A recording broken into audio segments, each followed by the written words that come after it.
All right, moving on to the last of our STDs and other sexually transmitted diseases, we have HPV, also known as the human papillomavirus. If HPV sounds familiar, you've probably heard it because there is an HPV vaccine that people can get, but it is one of the most common viral STIs. So viral meaning that we cannot cure it once we already have it. So getting the vaccine would be pretty important. Often it has no symptoms. Again, it's going to remain in your body for life. HPV can cause genital warts if left untreated. A doctor can remove genital warts, which we'll talk about in a little bit, but then they can reappear. It can also cause cervical cancer in women. So getting regular pap smears and tested for it is a good idea so that you know that you don't have HPV and nothing is going to, progress without you knowing, because again, it's usually symptomless. It can spread through sexual contact. And if left untreated, you're looking at cervical cancer. Again, there's a vaccine for it. The vaccine protects against 4 types of HPV virus that can cause 70% of cervical cancers and 90% of genital warts. So it's a pretty beneficial vaccine. Both men and female can get the vaccine. However, it's been more studies have shown it's more preventable for females, but there could be benefits for males to get the HPV vaccine. Also, they won't get cervical cancer because they don't have a cervix, but it'll help prevent against genital warts and other things that can happen in the males. It's an estimated that 80% of sexually active people can contract it at some point in their lives. But again, that vaccine is going to be pretty important for preventing it. PID, pelvic inflammatory disease. This is an infection in female reproductive organs, so men will not get pelvic inflammatory disease. It is bacterial, so we can cure it. It can be symptomless, or you could have chronic pelvic pain, abnormal vaginal discharge, pain during sex, or have fever and difficulty urinating. It can be caused by gonorrhea or chlamydia. So we talked about gonorrhea and chlamydia. Again, those are also bacteria, and they could grow and infect other reproductive organs, causing pelvic inflammatory disease. This can cause infertility and ectopic pregnancies. You can avoid this by having safe sex, abstinence, and getting tested. So if anything is feeling weird down below, or if you are, a very sexually active person, just regularly getting tested would be a good idea, because a lot of these, again, you could be totally asymptomatic, not even know you have it, and be spreading it to other people. But if you already know you have gonorrhea or chlamydia, you could treat it to avoid getting pelvic inflammatory disease. Genital warts, we kind of talked about with HPV, but they're a small growth occurring in the anal or genital areas caused by a virus that is spread, most prevalent through sexual contact, but it can be spread through any sort of touching or rubbing of skin-to-skin contact with the warts. Genital warts can be spread from one person to another during vaginal or anal sex. The virus can be spread by skin-to-skin contact, so it can be passed on by close genital contact or by touching genital warts with any part of your body. You'll know you'll have it when you have whitish bumps that show up on your vulva or vagina, cervix, penis, scrotum, or anus. They might be itchy, but most of the time they don't hurt. So any sort of new lump or bump that forms, again, it could be like whitish, pinkish, could be skin colored, but there could be itching and other symptoms with it, or they could just appear. No treatment will cure genital warts, but you can get them removed, but this will not prevent them from spreading. The warts themselves can cause discomfort.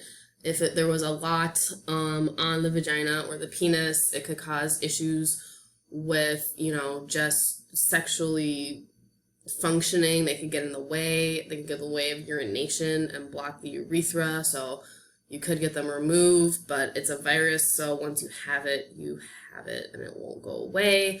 You could take medicines to help reduce how much you outbreak with them, but they could disappear, grow bigger, or stay the same, but you might find them uncomfortable or not like how they look. Again, it's different from person to person. They could cause death if untreated. The warts can spread anywhere on your body, again, just by touching, skin-on-skin contact. And you can get genital warts with males and females. Syphilis, it's a lot less common than it used to be, but it's still a very serious bacterial STI that can progress through 3 distinct stages. So again, it's bacteria, so we can destroy or get rid of it with antibiotics. But in the first stage, you might have a painless sore called a canker, like when you get a canker sore in your mouth. It appears on the site of exposure. The bacteria may spread, and the sore might form on different parts of the body. The second stage is the sores appear in the mouth and flu-like symptoms develop. A non-itchy skin rash often appears on the hands and the feet. So just because you have like a canker sore in your mouth doesn't mean you have syphilis, but you could if you have been sexually active and not using protection. In the third stage, symptoms may disappear for years. During this time, however, the bacteria attack internal parts of the body, such as your brain and your heart. If left untreated, syphilis can cause brain damage, paralysis, and even heart disease, and the damage that it does can lead to death. So again, it's a pretty serious bacteria. In the early stages, syphilis can be treated and cured with antibiotics, but once it progresses beyond the second stage, the bacteria can be killed, but any damage that it has already done to the body would be permanent. Pregnant women that have syphilis can pass the disease to their baby.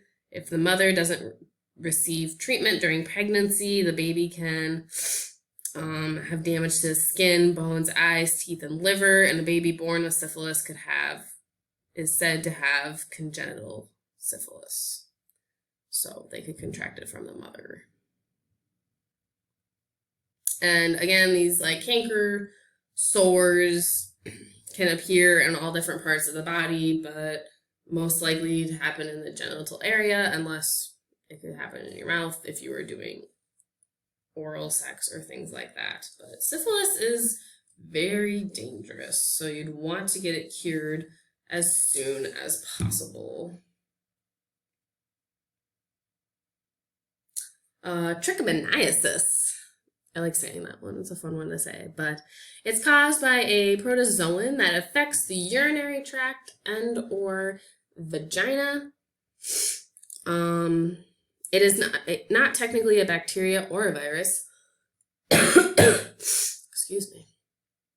It's caused by a protozoan, and this is also meaning that it is treatable. If not treated, it can raise the risk of getting HIV. I think they say this for all of the STIs, but it's one of the most common and treatable STDs. It's more common in women than men, which is why we say urinary tract and or vagina. It's just more common in women. It's spread sexually and again gives you a higher chance of getting HIV. Symptoms in females may be itching and irritation, burning, discharge from the penis in males. burning after urinating in males and females. It can be treated with antibiotics.